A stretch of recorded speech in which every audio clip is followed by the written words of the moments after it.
Hey, welcome everyone. My name's Scott Miller. I'm here with my Slingshot Sling Wing 6.4. If you've never used one of these wings before, it's a really good idea to practice on land, on your feet, do a little sneaker sailing before you get on a skateboard or before you go out on the water. So all you need to do this is an open area like a beach or a field with steady wind. You don't really need a lot of wind to do this. In fact, this can be a good exercise to do when the winds are light and you still want to practice. You really just need enough wind for the wing to float and support its own weight. We're going to show a few different exercises that will help you learn to control your wing. We'll talk quickly about lifting the wing and flipping it over. Then we'll talk about controlling the power and position of the wing. Then turning. We'll talk about practicing a light touch to fine-tune your control. Finally, we'll talk about controlling the wing from the leading edge. In this video, we'll talk about what to do and how to do it. If you're curious about why a wing works the way it does, subscribe to my channel and keep an eye open for a video that I'll be making soon about surf wing aerodynamics. One thing you should know is that I'm not a professional surfing instructor or wingfoiling instructor. I do have a lot of experience in some sports that involve the wind and wings, but just be aware that anything I show you or tell you during this video could be completely wrong.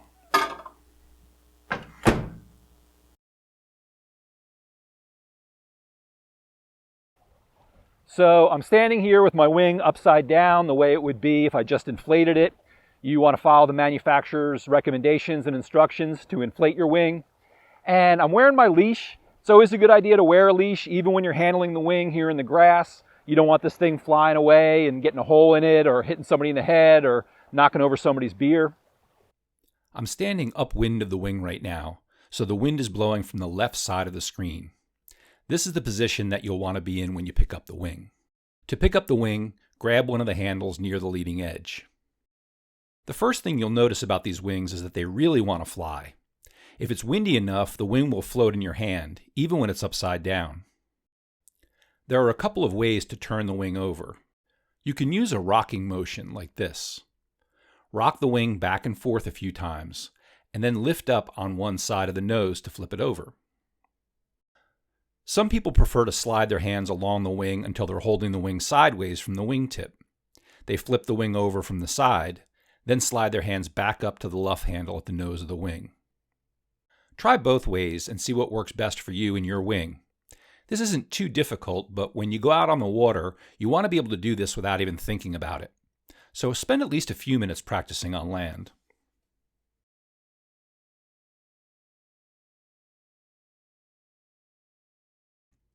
Play around with the different handles at the leading edge of your wing. You might have different handles in different positions depending on the type of wing you have, but basically, if you just hold the wing with one hand, holding one of the handles near the leading edge, the wing will float in your hand. It's not creating a lot of lift, just enough to hold itself up. This is called luffing the wing. Bring the wing up over your head, making sure to hold on to one of the front handles, one of the handles near the leading edge of the wing. With the hand that's closest to the trailing edge of the wing, lightly grab onto one of the rear handles. We'll call the hand that's closest to the nose or leading edge of the wing your front hand. The hand that's closest to the tail or trailing edge of the wing will be called your back hand. Gently raise your front hand a bit.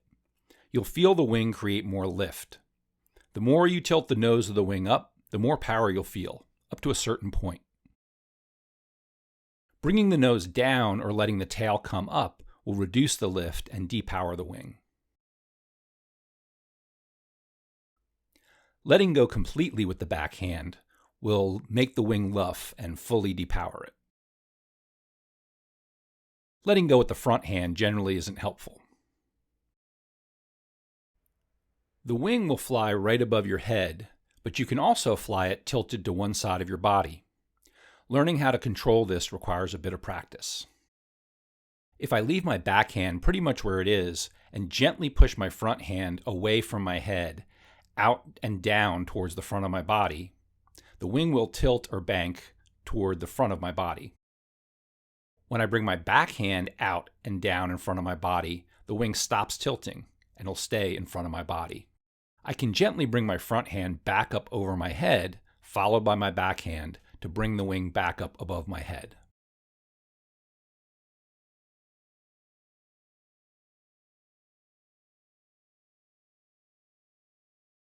With the wing in front of my body, I can increase power by pulling the backhand closer to me and decrease power by pushing my backhand away.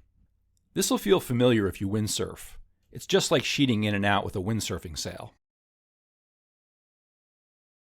Once you've practiced this a few times, spend some time playing with the power and position of the wing. Tilt the nose up and down, feeling the power increase and decrease. Practice powering and depowering with your front hand, your back hand, and using both hands at the same time. Practice bringing the wing in front of you, powering and depowering, and then bringing the wing back up over your head.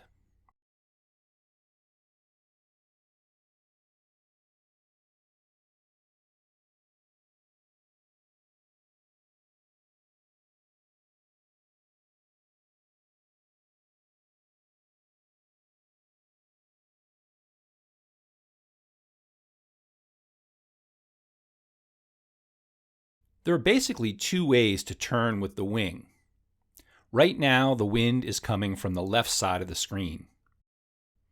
If I'm facing one way and I turn by facing toward the wind, that's called tacking. If I turn by facing away from the wind, that's called jibing. When I first got my wing, I spent some time visualizing what it would be like to tack and jibe, imagining that I was standing on a board, thinking about the way the board was pointing as I turned.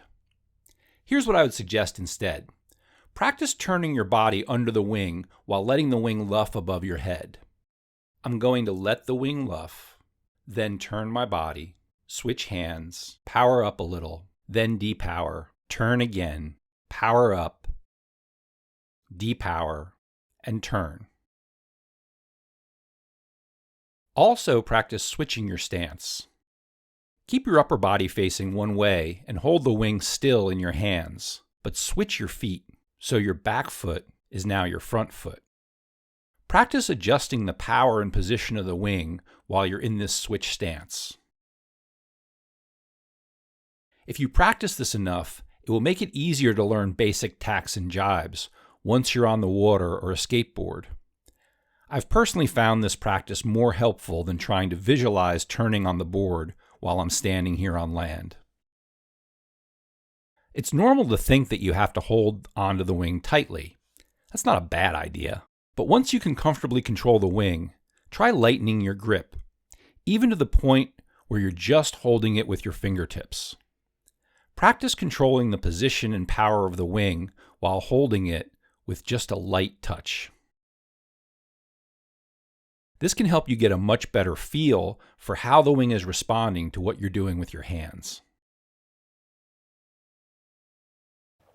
So it's a little cold out here right now. It is December in North Carolina. I meant to shoot this video a couple months ago when it was warmer, but I didn't. And so I'm going to get in the water because I love y'all and I want to show you a few things. So it's a little chilly, but we're going to do it. I did bring some cold weather gear, so it shouldn't be that bad. So let's go ahead and take a look at a few things out on the water. Before we get in the water, we're going to practice controlling the wing from the leading edge.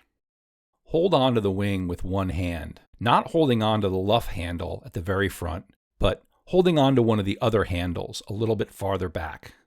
With your other hand, gently push up on the luff handle. You'll feel the wing create a little bit more power. It takes more effort than you might expect to push up on the luff handle. Because your hands are really close together, you don't have as much leverage. You'll get a lot of feedback from the wing and really feel how much lift it's creating. Take your hand and move it down the wing away from your head, toward the wingtip. Push in on the wing at that spot.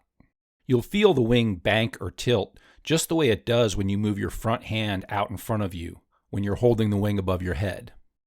You can also power up and depower the wing by pushing up or down on the leading edge at this spot.